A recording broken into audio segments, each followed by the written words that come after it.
Being an Indian living abroad, one of my biggest cravings on a weekend is a perfectly cooked naan. Naan is a flatbread that is traditionally cooked in a tandoor, which is an Indian coal oven that gets up to 1000 degrees in temperature.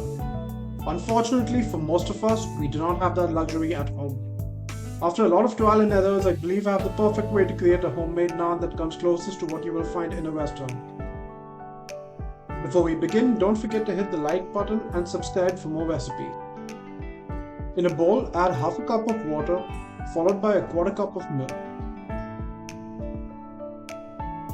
half a cup of yogurt, 1 tablespoon of ghee, which is basically clarified butter, followed by 2 tablespoons of sugar.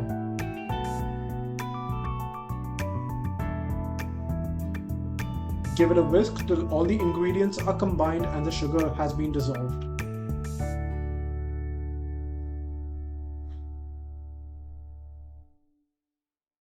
Next, add 2 cups of all-purpose flour, or what we call maida in India, followed by 1 cup of whole wheat flour.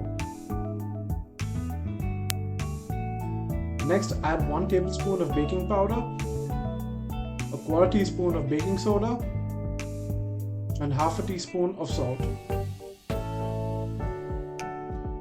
I'm going to move this to a stand mixer with a dough hook attachment and then knead it on medium for about 10 minutes. We want to knead it till the dough is thoroughly combined and forms into a ball.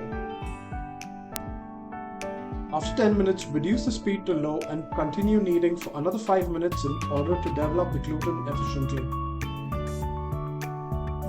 Next, transfer it onto a flat work surface and knead it with your palms for about 2 minutes.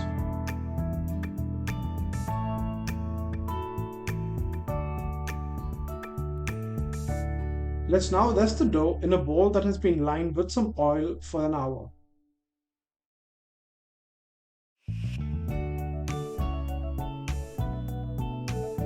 Apply a couple of drops of oil on top of the dough and roll it around in the bowl. This would prevent the dough from sticking to it. Cover the bowl with a damp kitchen towel and I would stress resting the dough for an hour in order for it to relax. 1 hour has passed and it's now time to divide the dough into balls that would be perfect for an individual naan. This recipe ingredients are perfect for 6 naans. You can adjust the ingredients as per the quantity that you need.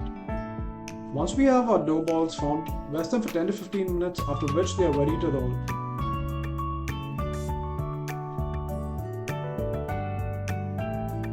Have some all-purpose flour in a bowl along with some finely chopped garlic and cilantro.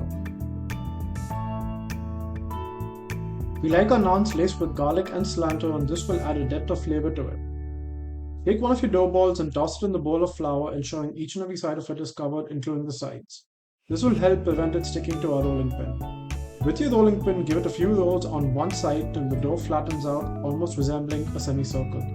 Then turn 90 degrees and roll the other side to make a circle. Do not roll it completely though, there should be some thickness to it, because this is where we are going to add our cilantro on the first one.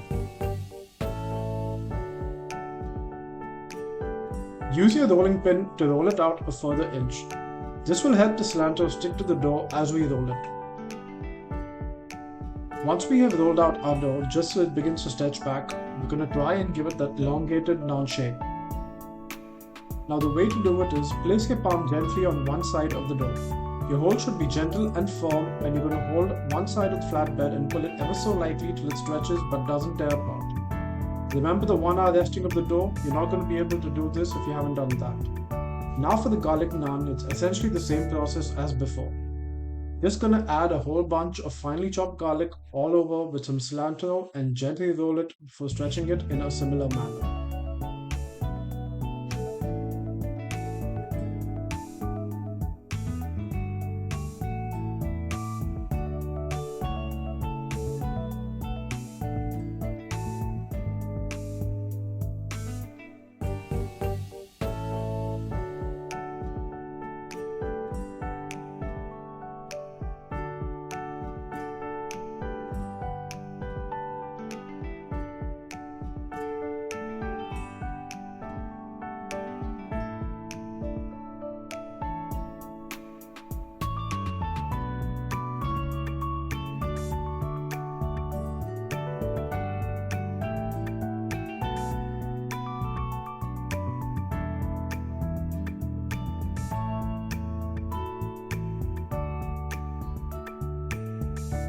I have all my naan prepped, and in the meantime, I have my cast iron griddle in the oven preheating at 500 degrees Fahrenheit or 260 degrees Celsius.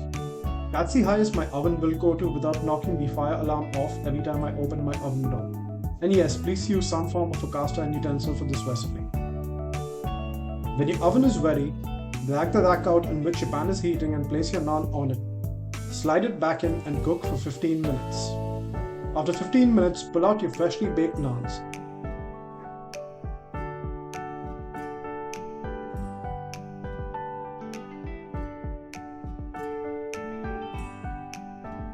To finish these, grab some melted butter with a basting brush and apply it all over the naan to really get that buttery flavor.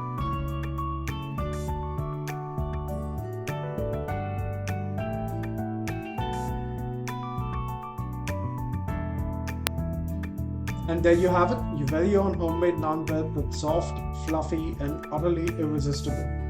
Pair it with your favorite curries, dips, or enjoy it on its own. Thanks for joining us in the kitchen today.